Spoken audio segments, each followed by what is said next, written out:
حضرت امامہ رضی اللہ تعالیٰ مسجد نبی شریف میں آ کر بیٹھتے ہیں اور پریشان ہے.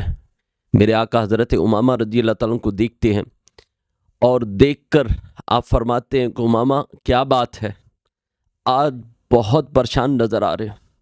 یا رسول اللہ صلی اللہ علیہ وسلم، غموں نے گھیر رکھا ہے اور قرض بہت زیادہ ہے، میں بہت پریشان ہوں.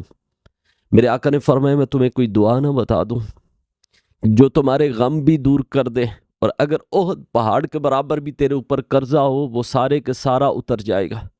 عرض کی یا رسول اللہ کیوں نہیں؟ اب نے فرمایا کہ پڑھ اللہم انی اعوذ بک من الہم والحزن والعجز والکسل والبخل والجنب وضلع الدین وغربۃ الرجال. اس کو ہر نماز کے بعد 7 دفعہ پڑھنا شروع کر دیں. اس دعا کو اگر احد پہاڑ کے برابر بھی آپ کے اوپر قرضہ ہوا تو وہ دور ہو جائے گا. اگر جتنے دل آپ پر غم ہو وہ سب کے سب دور ہو جائیں.